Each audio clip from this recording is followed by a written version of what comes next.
हमारे चारों तरफ बहुत से ऐसे एग्जाम्पल उदाहरण हैं कि जिनमें रासायनिक अभिक्रिया होती है।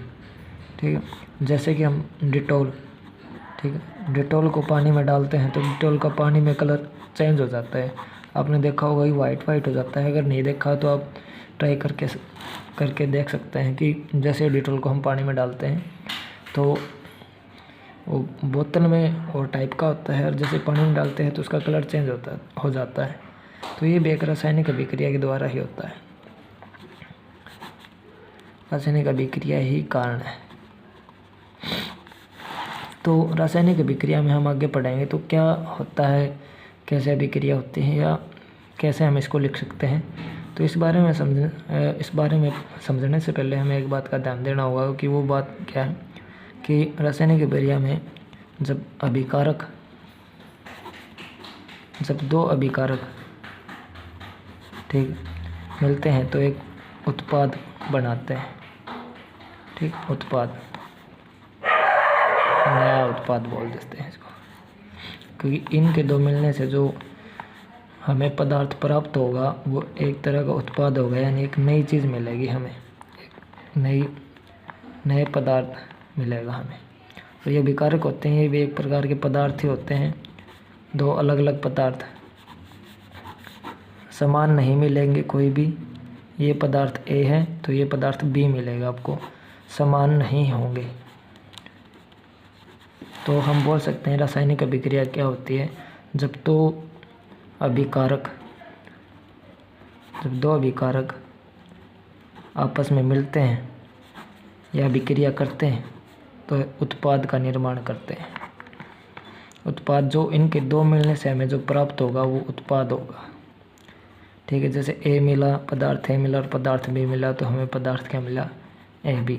या इसका एग्जांपल हम ये भी लिख सकते हैं, जैसे H2 मिला प्लस O2 मिला तो हमें क्या प्राप्त होगा, 2H2O। ठीक है, हम एक एग्जांपल और ले सकते हैं, जैसे मैग्नीशियम और ऑक्साइड को मिला जाता है तो हमारे पास मैग्नीशियम ऑक्साइड बनता है। तो ये भी एक रासायनिक अभिक्रिया है, यानी ये क्या है, एक अभिकारक है, और ये भी क्या है, एक अभिकारक है। ठीक है, और ये जो बना है इसको हम बोलेंगे उत्पाद। ठीक है, इसको बोल रहे हैं हम उत्पाद बोल रहे हैं। ठीक, ये बात आ जाए अभिकारक के हुआ है। ठीक, अब इसके बारे में पढ़ेंगे हम अभिकारक क्या हुआ है।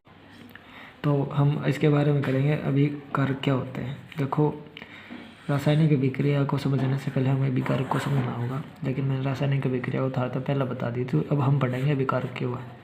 देखो, जो रासायनिक अभिक्रिया में भाग लिया करें, जो रासायनिक अभिक्रिया में भाग लेते हैं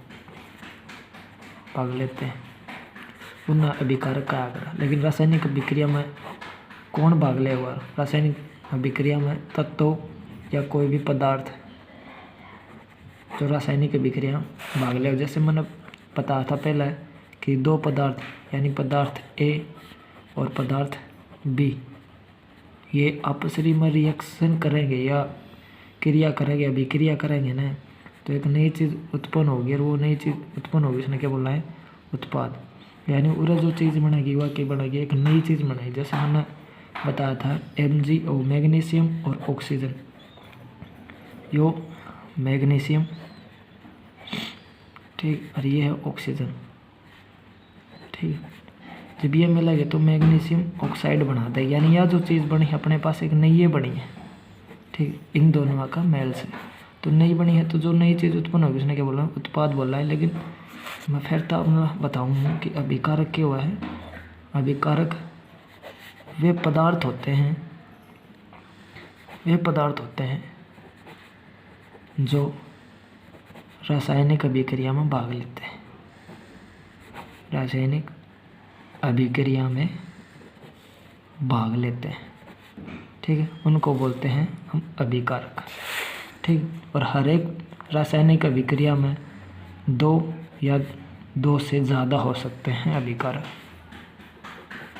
ज़्यादा भी हो सकते हैं। तो इसका एग्जांपल मैं आपको आगे बताऊंगा, लेकिन हमारे जो समझने की चीज़ है उसने पढ़ ला। अब हम बात करेंगे उत्पाद। ठीक, इंग्लिश में बोल रहा है प्रोडक्ट। ठीक, तो उत्पाद क्या हो, कोई भी दो नए पदार्थ मिलन तय, कोई जो नई चीज़ बनेगी ना या नया पदार्थ बनेगा उसने बोला है हम उत्पाद। और पूरी डेफिनेशन यहाँ आ जाएगी।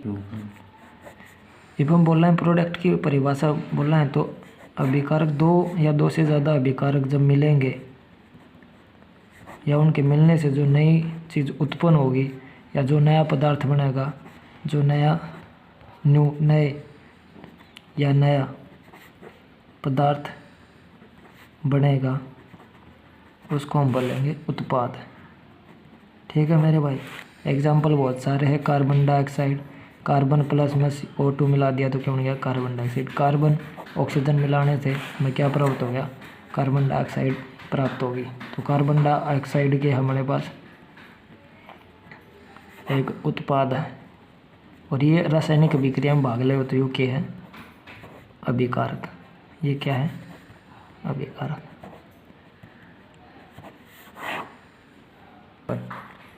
तो मैंने जैसे आप लोगों को बताया था कि कोई भी रासायनिक अभिक्रिया में दो या दो से ज़्यादा अभिकारक हो सकते हैं, ठीक।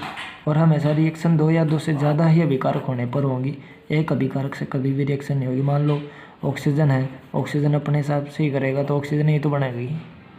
तो इसलिए हम दो से ज़्यादा वाला एक उदाहरण देखेंगे। दो से ज़्यादा जब अभिकारक हो तो क्या वो रिएक्शन कर सकते हैं। इसका एग्जाम्पल है, ये थोड़ा हैवी एग्जाम्पल पड़ेगा लेकिन फिर भी समझाने खातिर। मीथेन होगी, 2O2 होगी यानी ऑक्सीजन होगी, ठीक।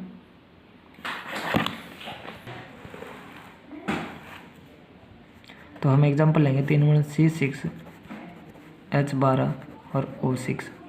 ये हमारा कार्बन है, हाइड्रोजन है, O6 है। जब ये तीनों मिलेंगे, ये तीन क्या हो गए, अलग अलग अभिकारक हो गए, ठीक है। ये अभिकारक, ये अलग अभिकारक और ये अलग अभिकारक। जब ये तीनों मिलते हैं तो हमारे पास C6H12 O6 बन जाता है। कम्बिनेशन ये होता है इनका, यानी ये क्या है कि नया उत्पाद बन गया, ठीक है।